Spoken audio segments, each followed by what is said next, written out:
Baik, pemirsa masih di Lobi Belajar Lebih Memahami.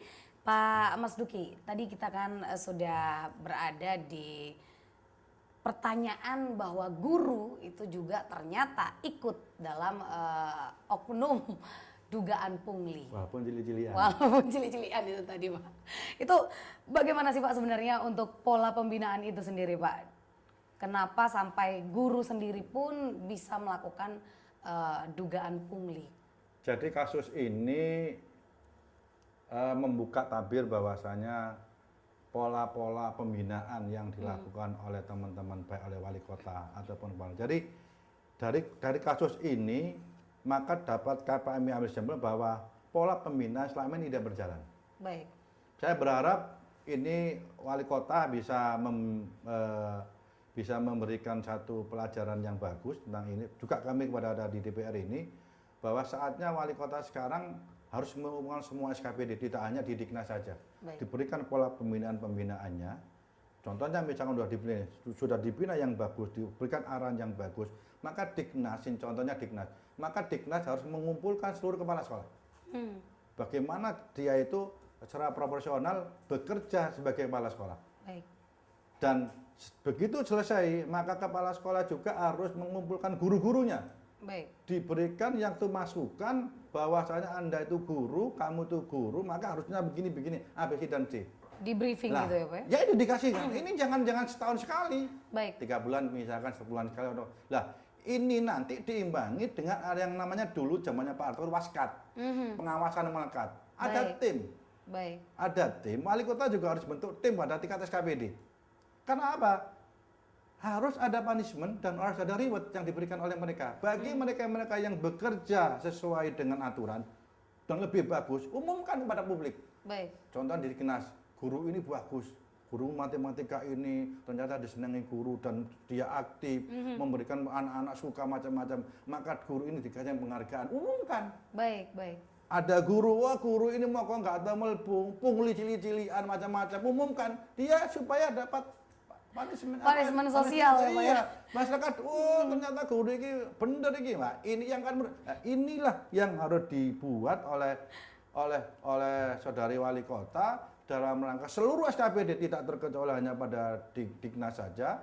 Ini dalam rangka sekali lagi yang baik-baik dulu tuh kewajibannya Pak Arto kita lakukan lah, itu untuk kepentingan kita bersama. Baik. Jadi kalau ini sudah sampai sempat dilakukan, pola pembinaan dan pengawasan yang melekat dilaksanakan, saya yakin lambat laun posisi kita akan lebih bagus lagi. Baik, baik, baik. Berarti memang pola pembinaan dan pengawasannya kurang optimal seperti itu, Pak ya? Iya. Baik, baik. Lalu berhubungan dengan komite itu tadi, Pak ya? Komite sekolah yang tidak difungsikan secara maksimal. Apakah ada kemungkinan bahwa mereka ini takut untuk berbicara atau mungkin memang sengaja tidak difungsikan? Bukan, ya itu tadi. Ada kepala sekolah yang begitu cerdas, yang pinternya, dia justru memanfaatkan komite. Baik. Karena apa? Dia tidak mau terlibat macam-macam. Dia hanya mengelola bagaimana proses belajar dengan mengajar dengan baik, selesai. Lainnya serahkan kepada komite. Ada juga tipe kepala sekolah yang tidak mau memanfaatkan komite. Diajangi ke WAB semua, diambili semua. Komite hanya suruh untuk tanda tangan aja dalam hal tertentu. Lah ini juga ada. Pola pembinaannya sama, ternyata di lapangannya berbeda. Ini kenapa?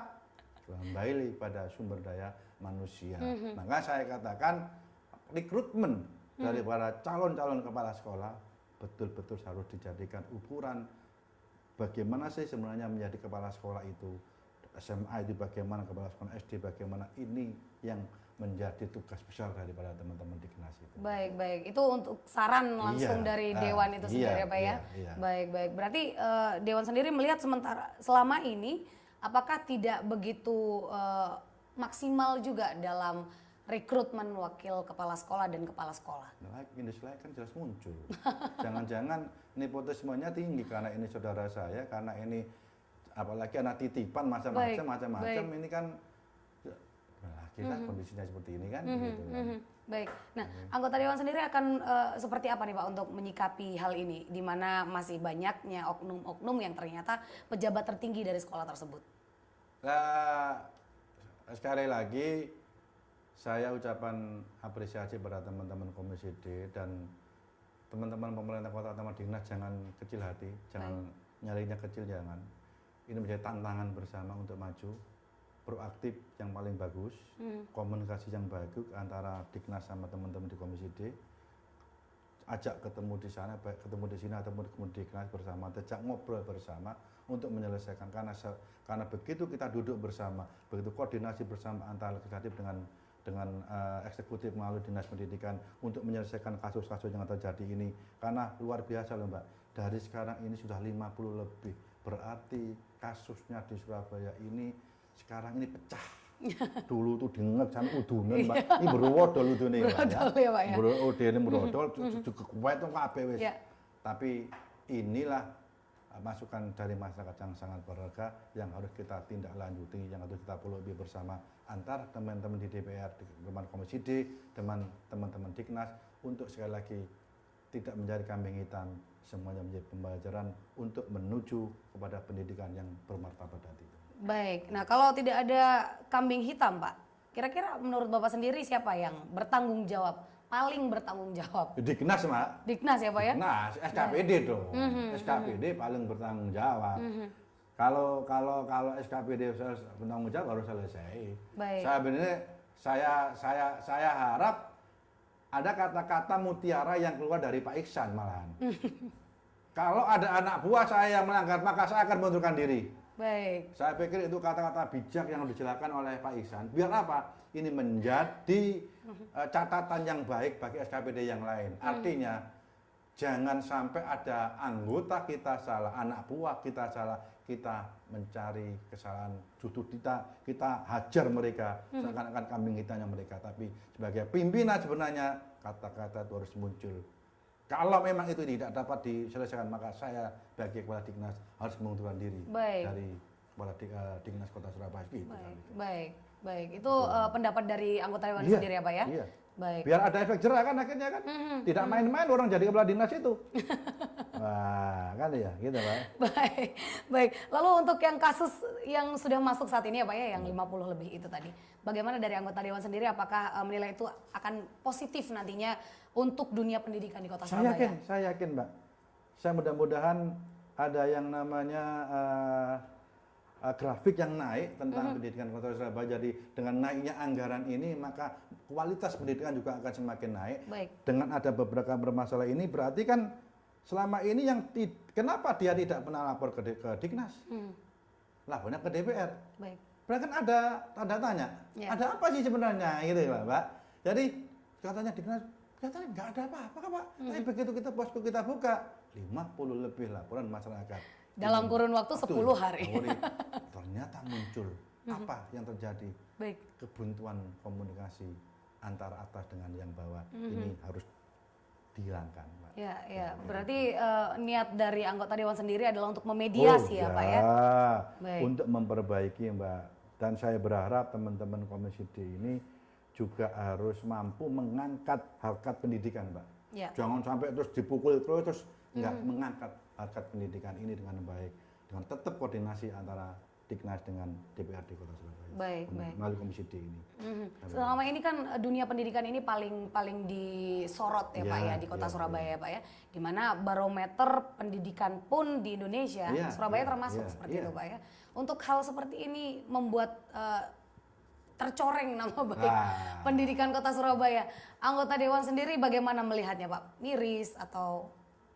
Ya banyak daerah-daerah itu ke sini Mbak, baik ke DPR ataupun ke teman-teman Dignas untuk belajar tentang, contohnya kemarin banyak daerah-daerah yang tiap hari ke sini sampai 5 orang, 5 kabupaten kota untuk belajar masalah ini apa, rapot online macam-macam ya. Tapi ini pukulan, ini pukulan. Jadi ini adalah, tapi udahlah, ini semua bagaimanapun ada hikmahnya. Baik. Ambil hikmahnya untuk kepentingan ke depan lebih baik. Saya pikir itu. Kira-kira hikmahnya apa Pak? Ya nanti menurut dong. Pak, tidak, hikmahnya kan kita harus hati-hati Mbak, menyikapi. Setiap ada permasalahan harus kita selesaikan. Baik. Setiap ada misalkan kenapa Komisi D kok sampai telepon teman-teman Dignas, oh berarti ada masalah. Coba kita ketemu Pak, coba selesaikan. Artinya komunikasi itu harus ditanggapi. Jangan sampai tidak. Inilah akibatnya seperti itu. Jadi hikmahnya adalah apapun yang terjadi diambil hikmah daripada permasalahan ini untuk kedepannya lebih baik. Itu aja. Baik, baik. Nah, dari anggota Dewan sendiri Pak, sebelum kita melihat dari hikmahnya ya Pak ya, katanya tadi kan banyak dari daerah itu yang juga ikut belajar di Surabaya ya Pak ya. Ini apakah ingin melakukan studi banding Pak, bagaimana melihat Pak. pendidikan di daerah? Iya, orang kabupaten kota seluruh Indonesia yang belajar ke Surabaya untuk rapot online aja tahun 2013 itu susul menyusul Pak. Baik ke DPR ataupun ke sana. Baik. Tentang anggaran dinas, anggaran pendidikan yang ada di kota di kita, itu pun juga ditanyakan kok sampai begini bagaimana. Itu sering Pak kita dapat itu. Karena apa? Di pemberitaannya memang pendidikan kita itu lebih bagus daripada pendidikan yang ada di lain. Dan ini sudah menjadi contoh juga kan akhirnya kan. Ya, baik. Makanya kita sampai sekarang ngotot untuk melaksanakan kurikulum 2013 kan akhirnya karena kita sudah siap kan. Baik, ya, baik. Ya. Baik. Nah, untuk terakhir nih Pak Mas Duki, kira-kira kesimpulan yang bisa kita tarik atau benang merah yang bisa kita tarik dari melihat dunia pendidikan di Kota Surabaya yang mulai tercoreng dan akhirnya terungkap setiap kasusnya, bagaimana Pak? Jadi harus melihatnya? bangkit lah.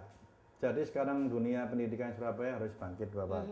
Kasus kemarin itu sekali lagi menjadi pelajaran yang kita sangat berharga dan harus kita merenung lah. Kita nggak usah menyalahkan orang lain. Kita salahkan diri kita sendiri.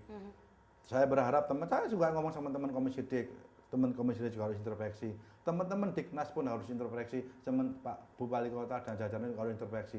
Karena ini kalau sudah sama-sama menyalahkan dirinya masing-masing, maka untuk memperbaiki itu mudah. Baik. Tapi kalau menyalahkan orang lain, maka sulit untuk diperbaiki. Baik. Itu, Mbak. Yang penting adalah introspeksi Iya, ya Pak ya. Dari anggota Dewan sendiri semoga bisa memediasi dengan baik ya Pak ya. Itu, betul. Mohon doanya. Baik. Yang jelas teman-teman Komisi D Mudah-mudahan, Pak. tidak ada niatan jelek kepada pemerintah kota. Menjadi titik balik kita bersama untuk sama-sama memajukan proses pendidikan di Kota Surabaya. Baik, amin, mudah-mudahan ya Pak ya.